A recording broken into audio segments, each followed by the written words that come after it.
They say opposites attract. Well, how about these opposites? Daddies and sons. You're listening to Daddy and Son.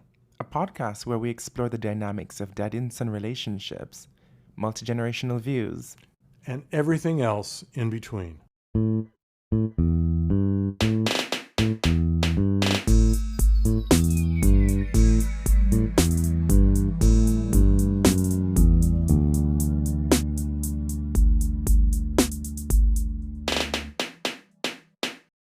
Welcome back, ladies and gentlemen, Welcome back. into this brighter day. Well, it's a little cloudy. It's foggy outside. Yeah, but you know what? In comparison to even last week or the week before, it's sunlight, which we didn't used to have. True. Thanks to daylight That's saving right. time. We are not talking into the dark anymore. Talking into the dark. Well, I'm talking to dark, but that's... How dare you? Which everybody wants to get rid of. You know what? I'm okay with daylight savings time. Yeah, it's fun. Once you're in it, you're used to it, right? Once you're in it, you're used to it. Is it bad for cholesterol? Yes. Is it bad for heart rhythm? How's it bad Yes. for cholesterol?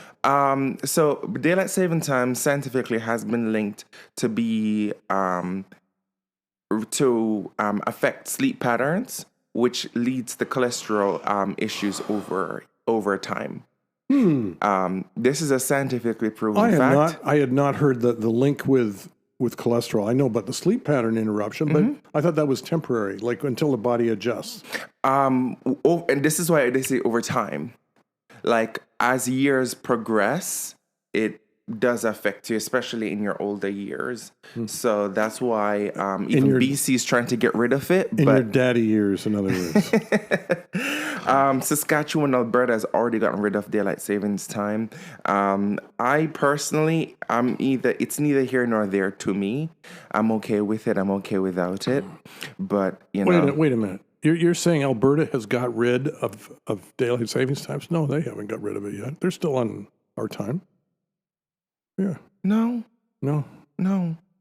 Mountain time doesn't change. Ladies and gentlemen, excuse me while I ask Siri what the time is in Edmonton right now. Okay. Hey Siri, what time is it in Edmonton, Alberta? It's just like, 4:07 p.m. It's 4:07 p.m., which is a 2-hour difference. Yeah. They're always on 2 hours. They're on daylight savings time. Yeah, no. Yes, they're 2 hours difference all the time. I promise you, look it up. They never change.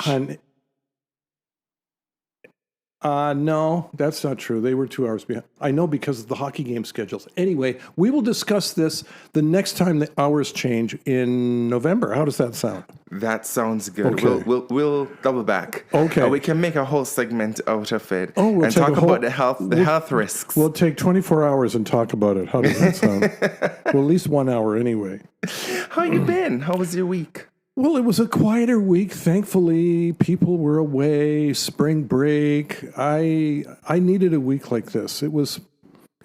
I didn't have the foot on the gas like I have some of the other weeks. Yeah. Did you notice Even my that? drive to North York, where I teach Zumba, Yeah. that usually takes me about an hour and 10 minutes, and it took me about 45 minutes. I was a little bit surprised. I was like, "Where's everybody?" Yeah, they're waiting at the airport in Puerto Vallarta to come home.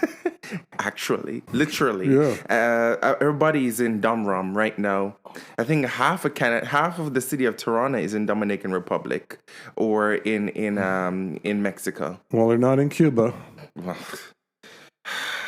God. Yeah, no, it's terrible. I That's terrible. honestly feel as though the U.S. and Israel are the only countries that say that we have the right to defend ourselves and to position our foreign policy that benefits our people.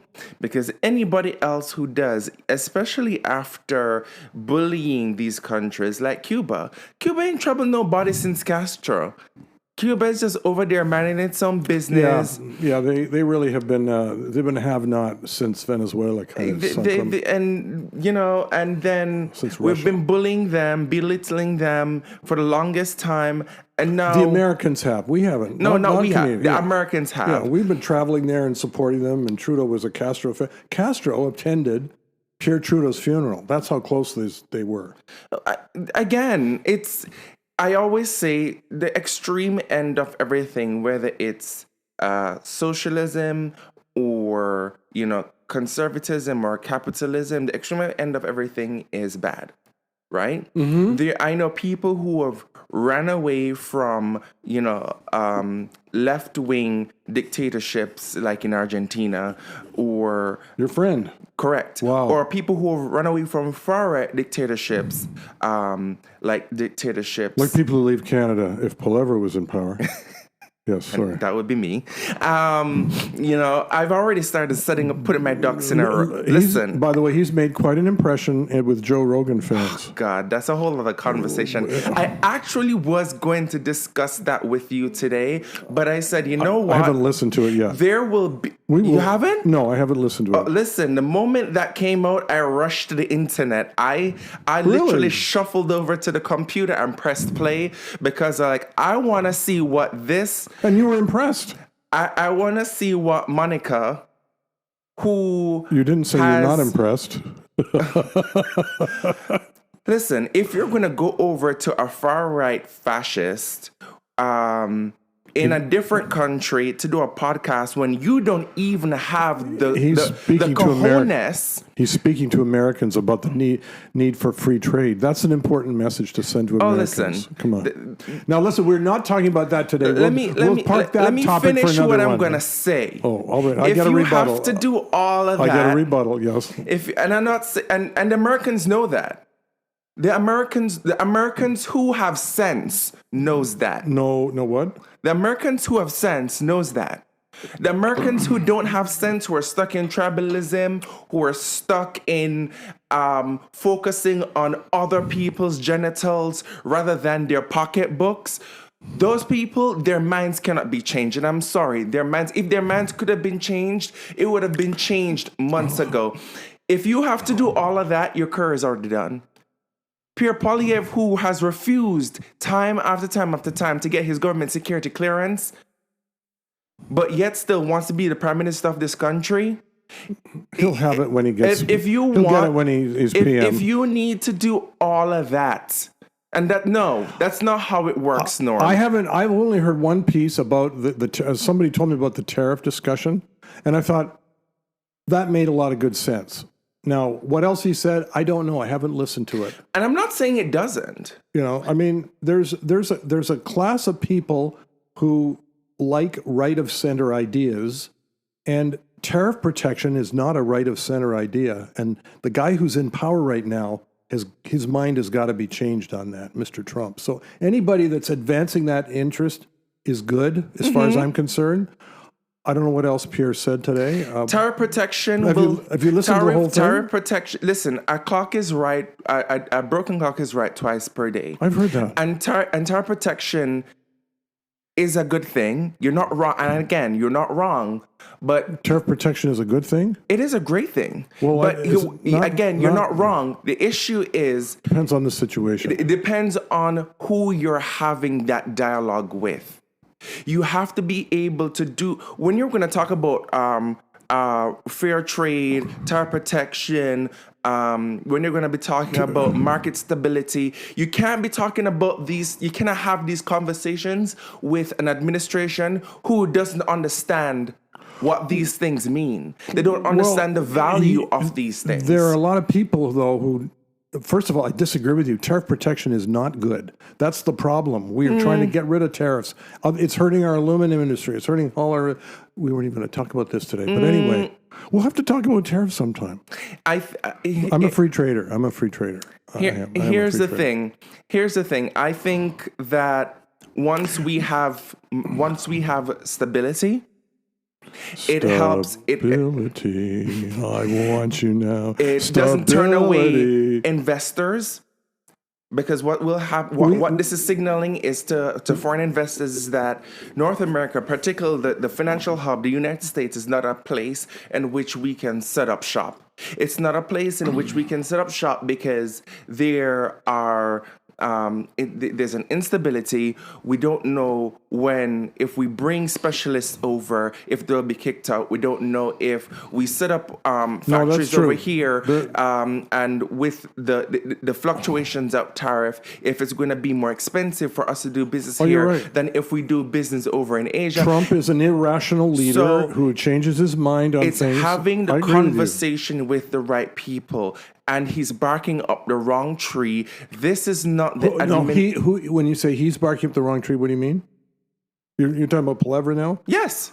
Well, again, you don't change He's people's saying- minds he's unless saying- you talk to them he's- about things you agree with. You support. That Do you may agree be, with that? That is true, Yeah. but that is true. However, not everyone wants their minds to be changed. Not everyone is open to having their minds being changed. Well, thank goodness there's a core of voters in the United States called independents who do change their minds. Oh, please. And there's a core. You're right. There's a core that won't. There's total.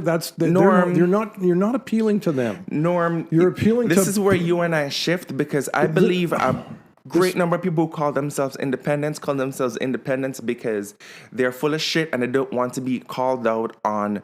They don't want to be called out by either parties. If you're a leftist, they don't want to be called out as being far right, and if you're far right, they don't want to be called out as being leftist. We should invite the comments of someone in the United States who listens to us who's an independent, because there is a Sure. class of voter called independent, and they do change their minds. I They've believe shown to. I'm not saying this is for everybody, but I know a lot of people who say, "Oh, I'm an independent. Oh, I'm an independent." That's just a default for them to lay back on. It's to lay back on to not be criticized. It's like a white person who says, "I don't see color." Well, in the context of U.S. politics, independents are people who do not commit to either party when they vote, and they are subject to change.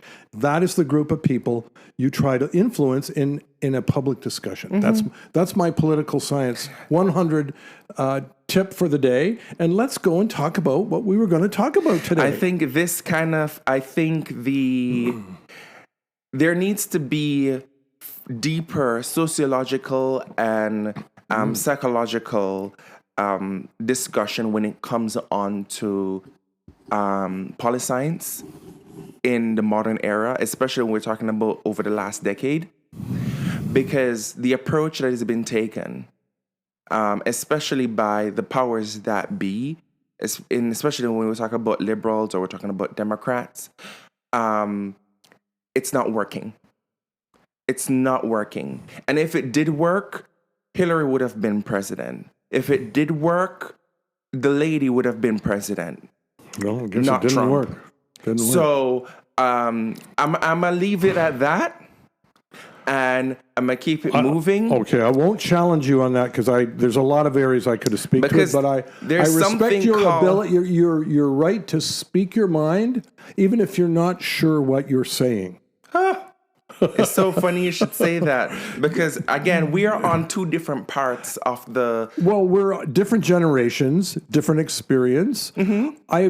I've studied this stuff. I think I have a little bit more scientific. I read too much of this crap too, frankly. I mean, I know too much about it. And yet still your predictions are always off. But I digress. Let's keep it moving. So today is our Norm production. Well, eventually we get to the Norm part of the production, although I enjoy our banter, and we certainly show our listeners that we do have different ways of looking at the world, don't we? I mean, it's partly intergenerational. It's just, we just have different views of things too. And part of that's generational, part of it's just makes life interesting, doesn't it? Well, you know what?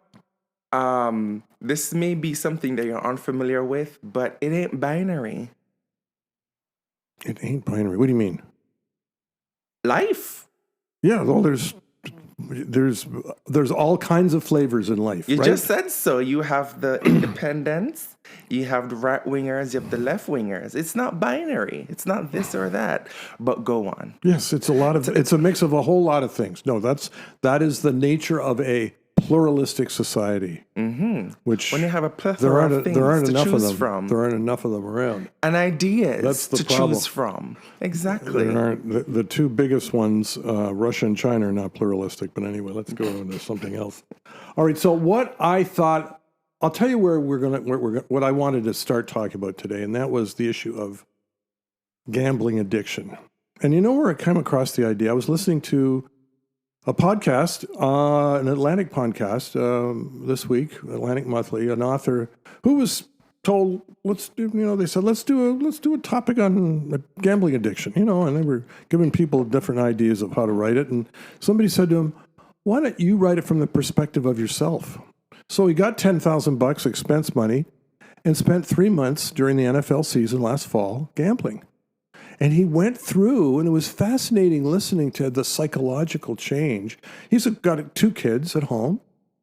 And, he would tear away into the pantry to place bets. He didn't want his family seeing him doing this. So this was part work. And then it became eventually kind of a bit of a, he was staying up late watching these games. And he became really totally involved in it. And I thought, here's a mature man, professional. He's a journalist. He's doing this for work. And that he got caught up in the whole psyche of the gambling addiction. So I thought maybe it's something we could talk about. So I did a little research on our favorite search engine that has 4 letters.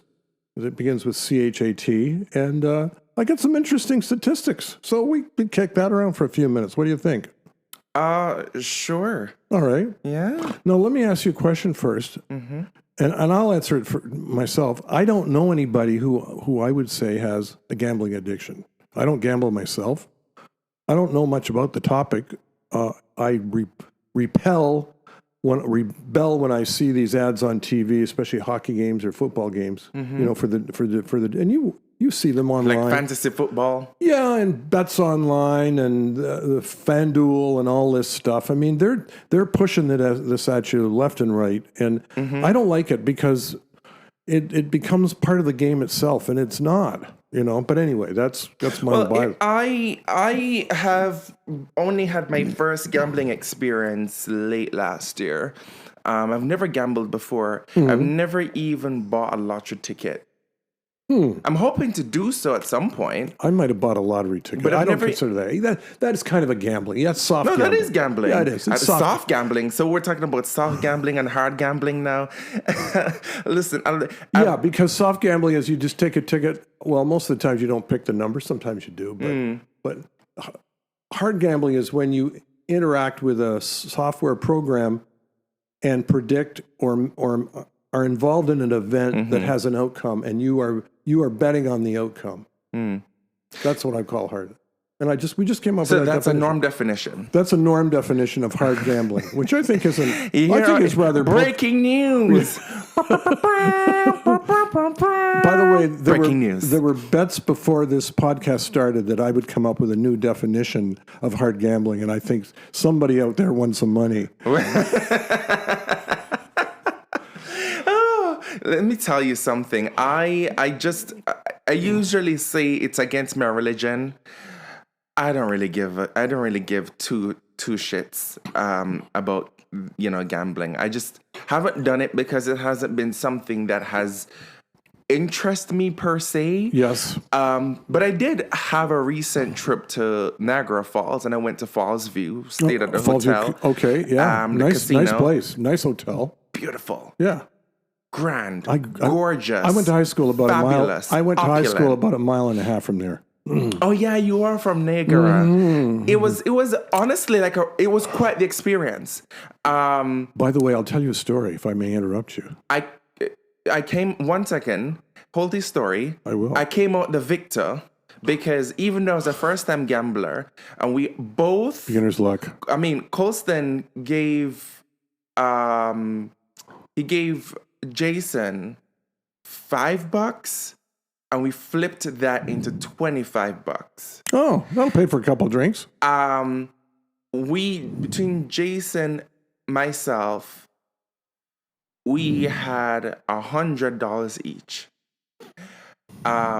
Jason left the casino with $50.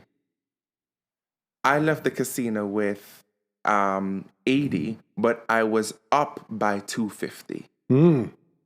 So yeah, and that was between slots, blackjack, and something else. I can't remember. I was just winging it. So Sal. that was a night, and that is what I would call, but you don't go out to the casino 3 times a week or every weekend. I mean, that was something you did for social fun. Oh, no, but you know what? I want to make it an annual event. Okay. That is not what I would consider, that to me is not a problem. Oh, no. I mean, by the way, when my dad was a city councilor in Niagara Falls 40, 50 years ago, he and mom had a discussion about this, and my mother said, Charlie, they're going to be gambling in this city. And my dad said, no, I don't want them gambling here, so I'm not going to be gambling here. And my mother Such a could see pastor this thing to say. Yeah, my mother could see this thing coming. But that to me that's kind of a social fun thing to do. I personally don't get off on doing that. I wouldn't do it. But, I mean, I can see doing that.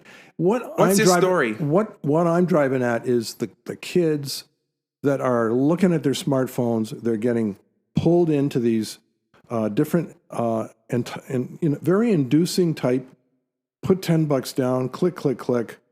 And what I started to research is who's doing this gambling? How addicted are they? Is it a problem? Maybe it's not a big problem. What I learned was from all the different numbers, and I got a whole bunch of numbers. I won't throw them all out, but in terms of income level, higher income people tend to are more of the gambling on the online gambling takes place with higher income people, but the harder impact is suffered by people with less income, students, kids, low income people. Because when they lose, it has a bigger impact on them. The biggest growth right now is teens. That's where most of the gambling growth is coming from. You know which other a segment or industrial sector has a large growth that is teens? Podcasts. I'm just joking. I mean, no, it really is, but continue. Well, what do you mean by that? I mean, podcast. According to S&T, so that's in ad speech. That's so sounds per listener, or impressions per listener. Those. Oh, I see what you mean. It's mostly they're gambling and they're listening to podcasts. It's mostly kids, okay, or Gen Zs that make up majority of podcast listeners. Advertisers, they don't care about babies. They don't care about, elderly people, retirees. They care about the young people. Well, our own stats demonstrated that, right? Correct. They care about young people who are influencing culture, influencing by spending power, influencing their parents' pockets, or even coming into money of their own. So, speaking of money, now we know where that money is going. Well, yeah. Now, about 40% of Canadian teens reported gambling in some form. Around 10% of teens report gambling online. And among the 15 to 24 cohort, over 60% have gambled in the last year. Now, I don't know if that means trip to the casino or something they do with their phone, but I suspect most of it's what they do with their phone, right? Yeah, it's online. We'll just have to assume that it's through some form of technology or technological means, because this is the iPad generation we're talking about. Yeah. Adolescents are 2 to 4 times more likely than adults to develop gambling problems. And by problem, I guess they mean addiction, like it becomes a psychological problem. And I guess I'm kind of really curious. Actually, before I came down here, I got talking with a friend of mine who's a son. He's in early 20s. And I said, if you gambled in the last year, what do you do? And he said, well, every now and then 3 or 4 of my friends get together and we throw some cash on the table and we bet on something. I said, you mean you do it in person? He said, yeah. You don't do it online? He said, no. I thought, that's really kind of... That's very old school. Exactly. It's I told them that's old-fashioned. That's what they do in the streets of New York, when they have the dice games. They're putting the dice games out of business, you know that? Javi, I don't see a dice game around here. What am I going to do? Or, I mean, gambling has, I mean, tale as old as time. Gambling has been, you know. You're right. Whether you're even talking about like going to Canada's Wonderland and putting money into a machine, and then you're trying to throw a ball into a milk jug, or toss a ring, you know. That's a form of gambling. That it is a form of gambling. I don't care what anyone says. It is a form of gambling. So for me, it's one of those things where I ask myself quite often, why is it that, because what you're describing is called financial nihilism. Nihilism being the destruction? Correct. Okay. Yeah, you're right. What you're talking about is financial nihilism.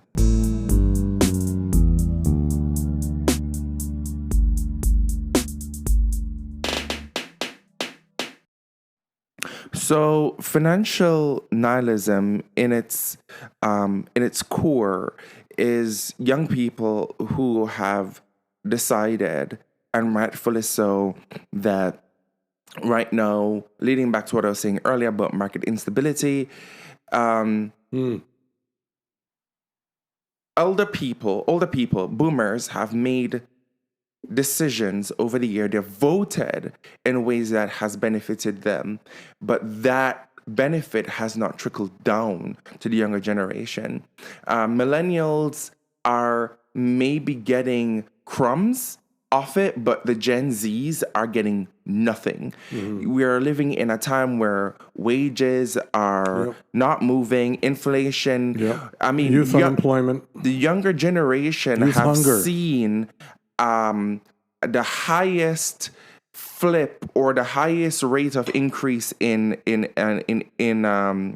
inflation in their generation alone than most people in their most working class people at this time have seen in their entire adulthood, right? So when we talk about accessibility to housing, we talk about wages, we talk about, and I say housing, I'm talking about the ability to own their own home, right? Yeah. Which is we're a dream for a lot of people now. Bigger national debt for young people or for the younger generation, specifically the Gen Alphas, the Gen Zs, and the Zillennials, which are like the younger younger age millennials, like myself, the ones that are, because millennials are now in their mid-40s. I'm talking about, when I talk about zillennials, you're early on millennial. I'm talking the late millennials, the ones that are on the cusp of Gen Z. Okay, right. I got you. So the ones that would be right now between the age of 35 to 28. Right now, right? And you're right in the middle there almost. And so, you know, when we think about pop culture, we think about the Real Housewives of whatever, right? We think about Real Housewives. We think about the flexing in our pop culture, where they try to say, if you don't have shit, you ain't about shit, right? We see on social media everybody flexing money bag. Everybody's, you know, going to concerts. Like everybody's touring now, and it's a the haves or haves not culture. Yeah. But the division between the haves and the have-nots have never been this wide. Well, certainly intergenerationally. In like ever. Especially when we talk about intergenerational debt. Yeah. Right? Or assets. Debt and assets. Yeah. Well, right? Assets is... I'll give you this example. My mother But tie this back to the gambling thing. I'm getting to it. Okay. I'm getting to it. My mother never paid for school. Right up to the master's level, she never paid for school. I had to. I had to pay for both my bachelor's degrees, and I had to pay for a master's degree out of pocket. This is post-secondary schooling, you mean? Correct. Okay. Which I'm still paying for, right? Oh. She wouldn't give you any money for it? I think the younger Well, by the time it's not even that she wouldn't give me any money for it. I came from a poor generation that we didn't. My mother was the first in my entire family to have a PhD. So Right? she knew the value of higher education. She knew the value of higher education, but she also came from a generation that they didn't have to pay for education. Oh, That really? has changed. Oh, That has changed. And those who are listening who are from the Caribbean, who know about Manly, or the older generation that if you were in particular fields, like if you wanted to become a nurse or a pharmacist or a teacher, the government paid for your higher education. We don't do that even here in Canada. I don't know that we ever have. And I mean, so I certainly that's paid not, from. I'm not saying that we did. Yeah. I'm saying that we should. Investing in our neighborhood, investing in our youth, investing in our culture. Right now, we are living in a time where we have done away with the grant of OSAP and increased student loans, or student tuition, sorry. And so for a lot of young people, financial nihilism feels, to their peripheral view, financial nihilism feels like it's the only option out. And so in a world where it's highly unregulated, like polymarket betting, or online gambling, it is so much easier for younger people to access it. Yeah. First of all, because there's very little age restrictions. Yeah, and they see it as a way of making free money. And B, they see it as a more stable way of making money in comparison to the traditional stock market route. But let's be realistic. The house always wins. I mean, gambling is very, very, very few people are going to make serious money gambling. That's what the research has shown. Well, again, yes. And in this article, this podcast article, this guy in the Atlantic wrote, he dealt with he sort of had a bookie on the side who was kind of expert in the field, and he said, in the NFL, nobody wins. That was kind of his. NFL is the big betting in the States. Mm-hmm. Like, it's just, so while you're right, it's an enticing thing because young people see it as perhaps a way they can earn some cash. More often than not, they're going to be out of pocket. Is that what you're saying? Yeah, but they see it as a more accessible niche.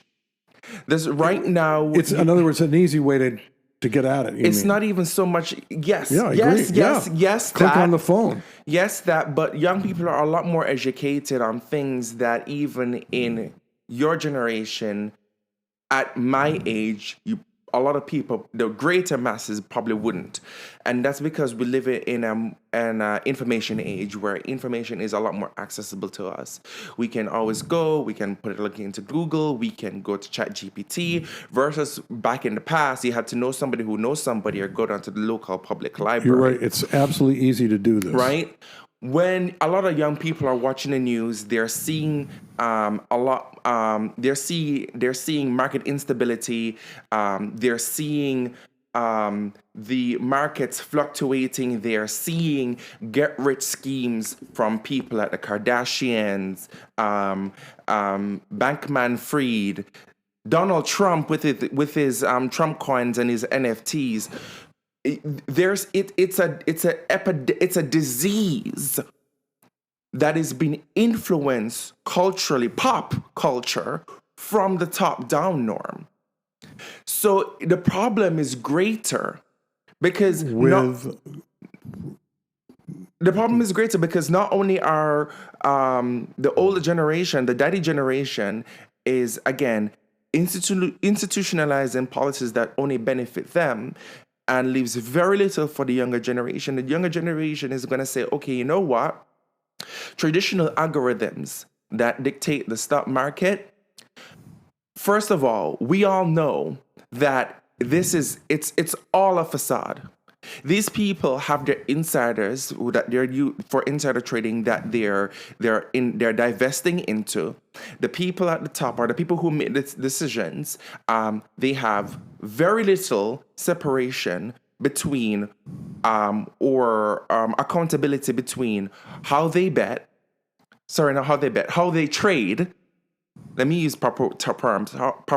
How they trade and the information that they're privy to, right? Talk about Nancy Pelosi and Nvidia. Talk about the Trumps and Oracle, or and literally anybody in the House right now, or even if you want to look more local, with Doug Ford and his influence with policy, and also how monies are distributed, whether we want to talk about the Greenbelt deal or we want to talk about the SPA deal over on Ontario Place. When MGM wanted to buy that years ago, and he said, he was like, no. But now we are deciding to give money, corporate welfare, to build a spa in the hope that it will create jobs. However, MGM wanted to fund this out of their own pocket, not out of corporate welfare. And we're doing the same exact thing, but on taxpayers' money to create something that is not a public entity, but it will be a private entity. So any way you look at it, the young people are seeing this and they're tired of it. And so they're influenced by a get-rich quick scheme that they see to be highly beneficial for them. So they're stepping away from the RSP, they're stepping away from the 401ks, and they're deciding that to go online, to go onto the sports betting, to go onto the polymarket betting, to go onto the gaming betting. Which is easy to do. It's unregulated. You can do it from as young as 16.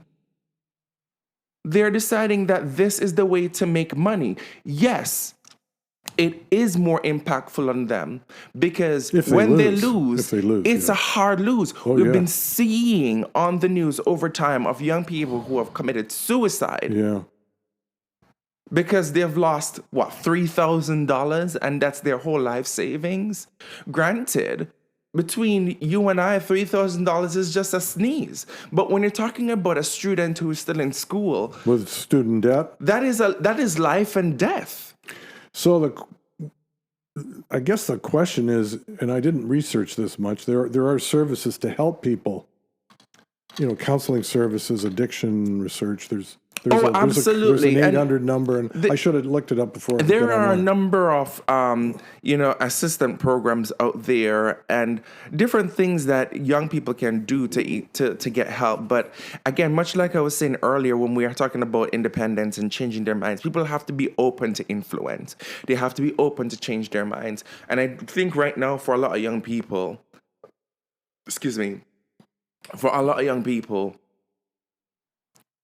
hearing that polymarketing betting is bad from the boomer generation. What do you call it? Polymarketing betting? Is that the online betting? Predictive market betting. Okay, yeah. So that's a good definition. There's that's what I mean by hard betting, where you're betting something on an outcome and you're predicting an outcome, and you can do it online or do it right away. Yeah, because like what you were describing earlier, like sports betting, like fantasy football as an example, I would say that is like the inception or the roots behind polymarket betting. But predictive betting has gotten so... you could bet on what the weather's going to be tomorrow. You can literally bet on the weather. You can bet on the outcome of an election. Yeah, there's a you term can for literally that. bet on...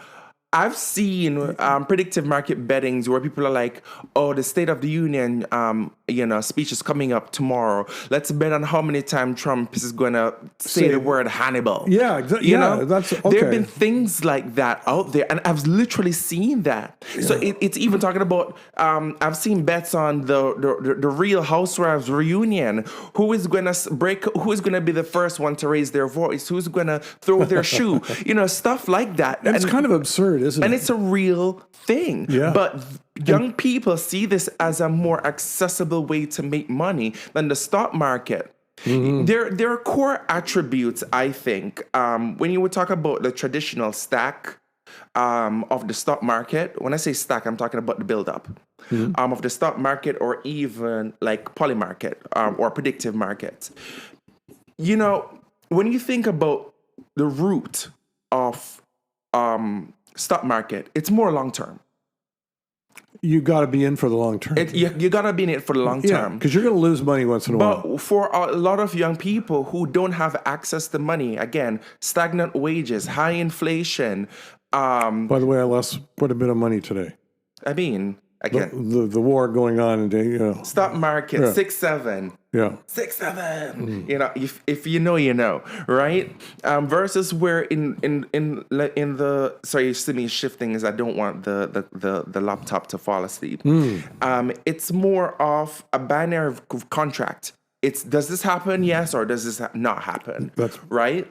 And a lot of young people who don't see themselves having in the same kind of influence as the powers that be to influence. Let's talk about, as an example, how Trump had influenced the stock market just last year, where he literally crashed the market. And he's crashing on purpose, it. He's crashing it right now with the war in Iran.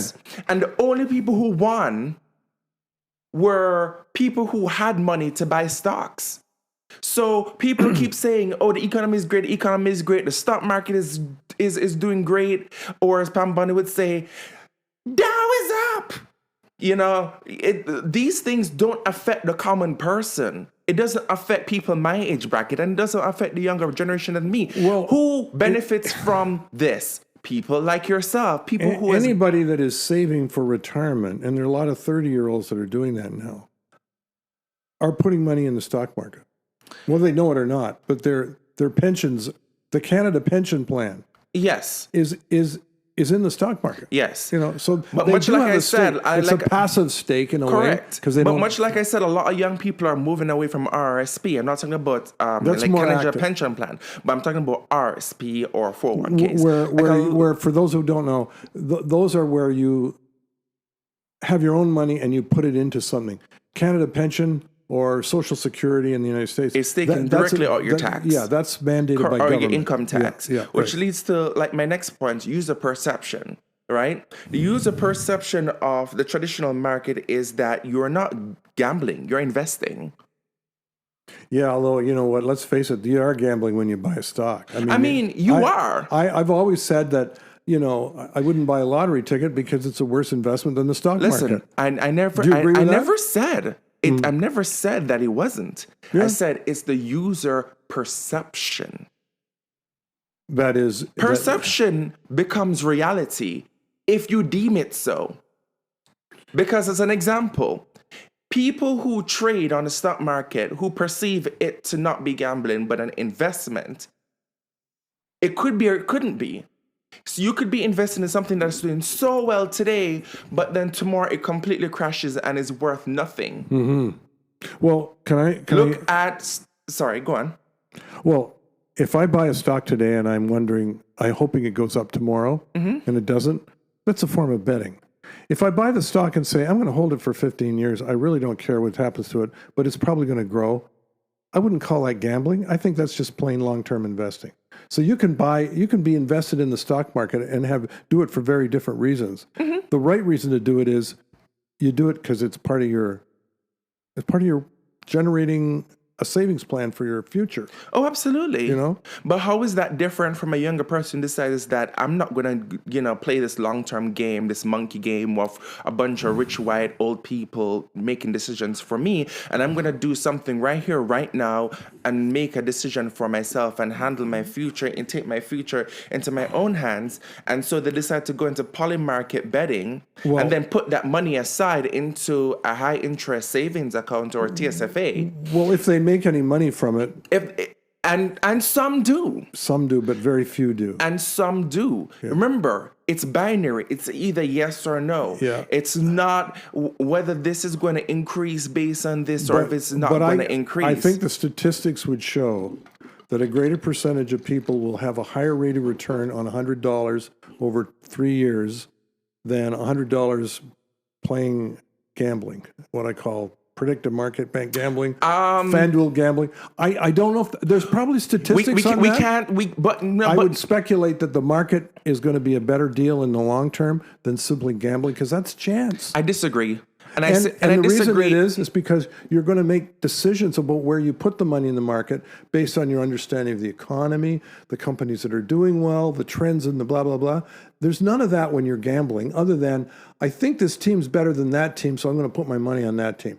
You could win money for that, but over the long term, especially in the NFL, you're not going to make very much money. Perception. Those are stats. Those are stats. Norm, that's not stats. That's perception. It's perception, because you can invest in something based on where you see the market going right now, and things can change on a dime because, again, political instability, global instability.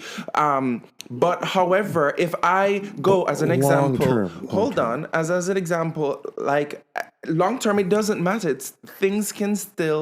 Instability can still lead to things having long term effects that are negative.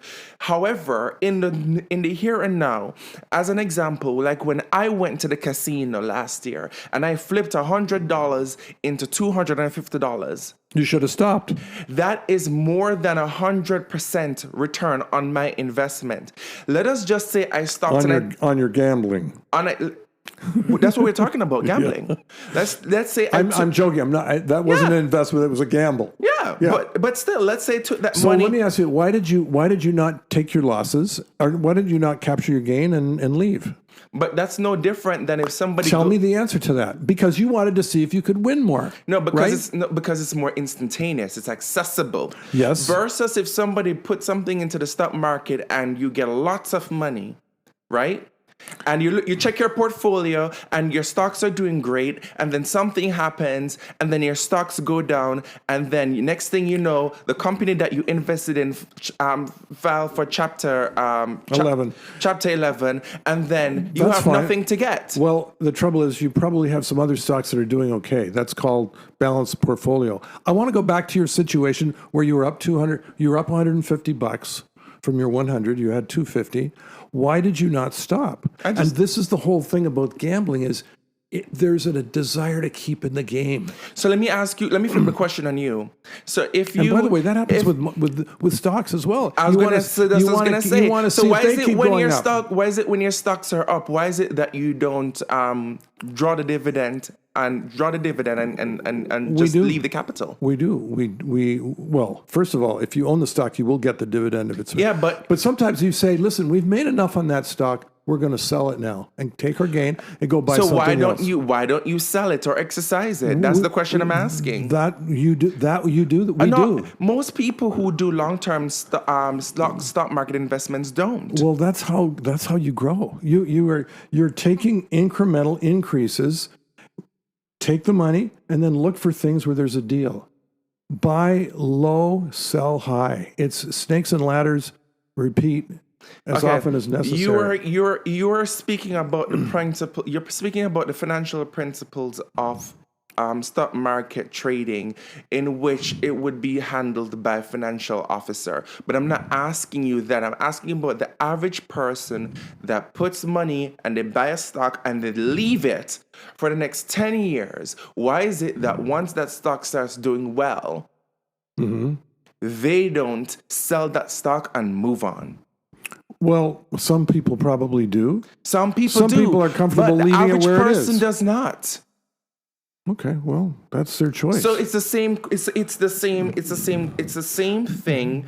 In fact, I will even go as far as to say that the risk, because it boils down to the risk. And there's risk in both. There's risk in gambling and putting money on a blackjack table, and there's risk in giving money to your broker to buy some stock. I'll talk about the risk appetite. The risk appetite for younger people is a lot higher.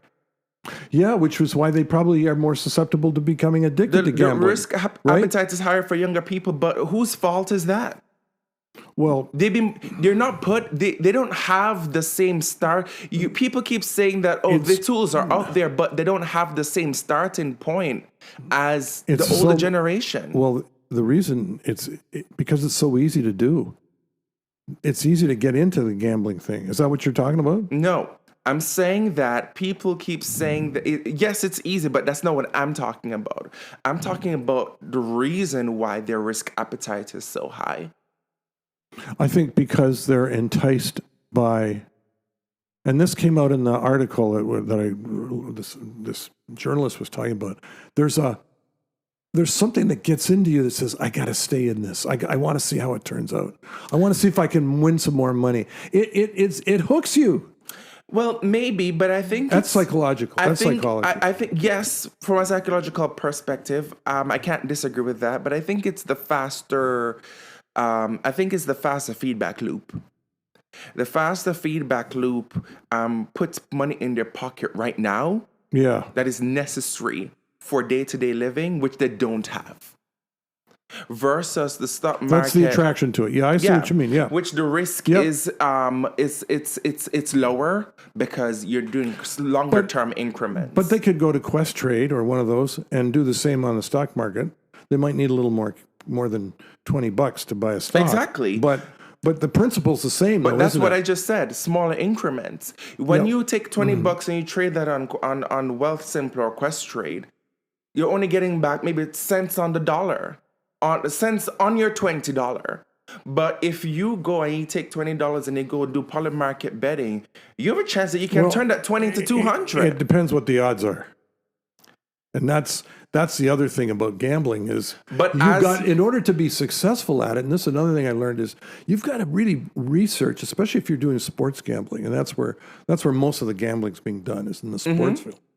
The successful ones, and there are some ones that are really successful. You've got to look at all the different lines.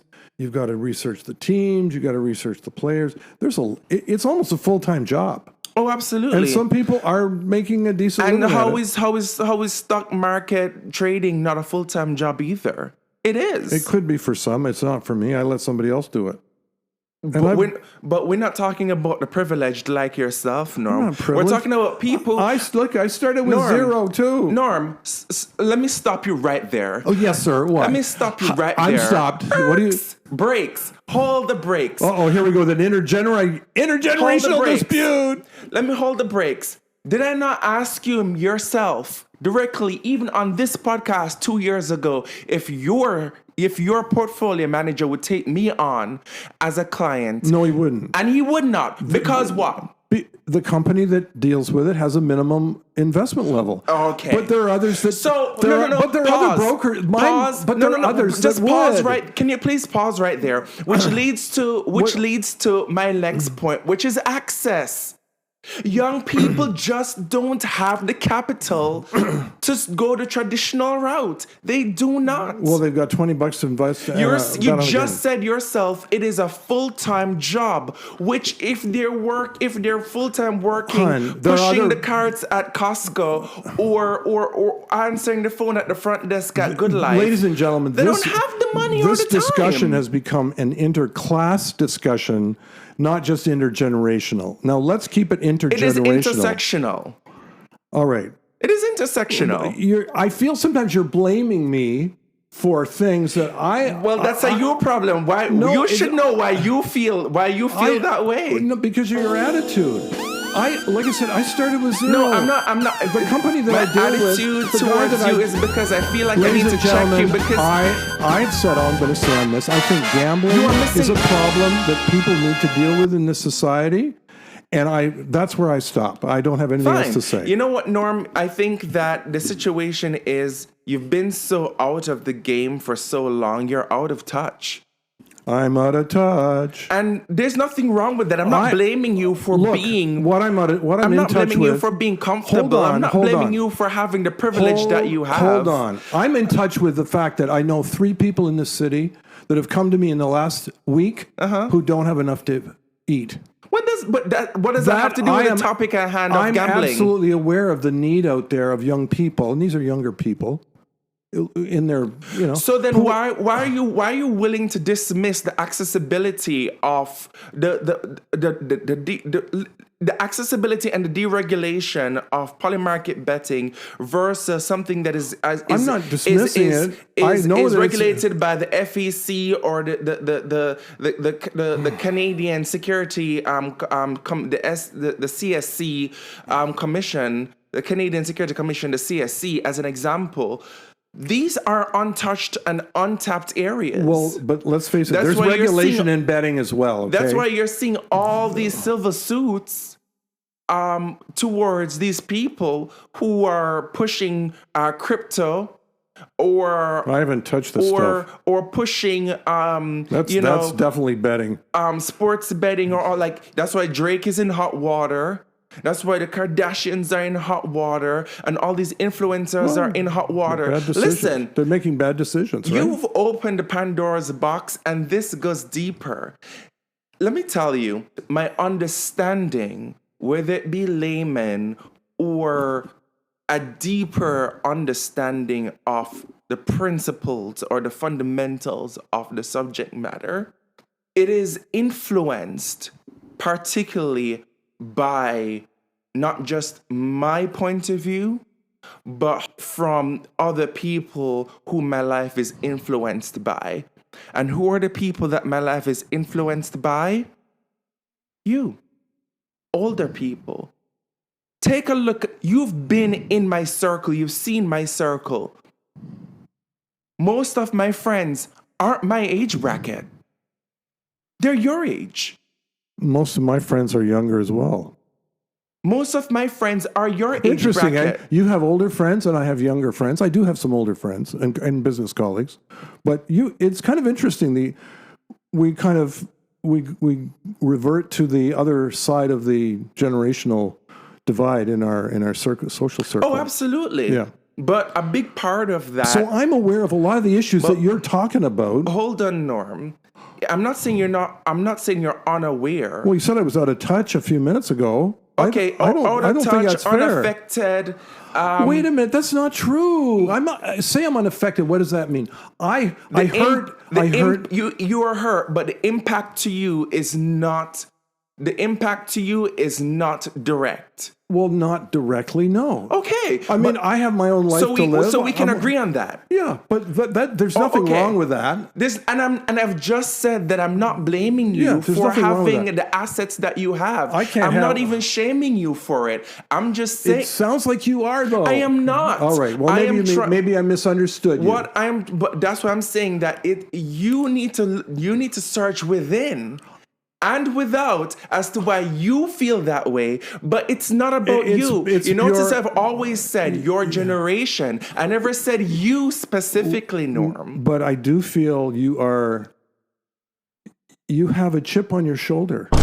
I don't have a chip on my shoulder. I perceive you have a chip on your shoulder that is directed at my generation, which I take it personally. Because I do empathize, but then when you say I'm out of touch, that is something I take personally because I do empathize with people that are struggling right now. I know a number of people that are struggling professionally, financially, psychologically. And what do you do about it that systemically helps those people and people who are like them? Number one, I spend time helping them financially. I won't go into details. No, I said systemically. Systemically, I'm not talking about a one-time fix like a polymarket bet. All I can do is what my role is within my sphere of influence. Is that what you think? Well, I don't think so. I think there's more you can do, and that's a conversation for another podcast. Well, I'd like to hear that because all a person can do is what the resources they have, the time, the energy, the number of people they know. That's all I'm responsible for to human beings and God is what's around me and what I can influence. What does God have to do with it? God has nothing to do with it. God thinks it's ugly. God is the same well, not God. Jesus is the same. Let's not get into that discussion. Jesus is the same guy. I think we've exhausted this discussion this evening. Jesus is the same dude. Ladies and gentlemen, I think it's time to wrap us up, don't you? Please be cordial. Jesus Christ is the same man who went into the temple where they were gambling and threw the tables over, and when they were because they were blaspheming his father's house. That's right from the Gospels. Anyway, I think we've had a very thorough discussion on this topic tonight. and taking money from the poor. The many topics that, yes, that's what it did. It took money from the poor. Okay. And that's why he didn't like that. And how is this any different? It's just more modern and more sophisticated. Again, You had the last word as usual. you have to, again, The sons always have the last word, everybody. I don't know why you're feeling attacked, but that is something that you have to look within and without to figure out why. I am quite Because comfortable with my point of view. This is, and I'm comfortable with mine. I don't have a chip on my shoulder. I'm just able to see things that is outside of a purview, a purview that is outside my own. You have a perspective and I have a perspective. I'm We able to all have see a- things we all from have a- different angles. Well, I see things from different angles. Do you? Yes. I disagree with them. Interesting. I disagree with a lot of angles. People think the government should give me lots of money and that's how I should live. No, I think that's the wrong attitude. Mm-hmm. But that is, as you say, perhaps a subject for another day. All right. Well, Another heated discussion about listeners, you heard what Daddy Norm had to say. If you liked today's discussion, send him a message. Reach out to him on wherever you can find him: Instagram, Grindr, in the streets, you name it. Not after 7 p.m. Yes, because that's when he listens to the news. So don't try to reach him at 7 p.m. And thank you for listening to today's podcast. Truly, we don't take you listeners for granted. We really appreciate you all tuning in every week for this messy ass show. Where we talk about different things and we passionately discuss them from our perspective. Like Daddy said, from a multi-generational point of view and a multi-class. What was it? Class point of view. Yeah. A different class point of view. So follow us everywhere: YouTube, Spotify, Apple Podcasts, Amazon Podcasts, all the places. Our YouTube channel is at Daddy and Son Podcast. So remember that, the @ symbol, Daddy and Son Podcast. You can also email us if you have questions for the show over at daddyandsonpodcast@gmail.com, DADDYANDSON podcast@gmail.com. Until next time, sons, be good to your daddies. And daddies, be kind to your sons.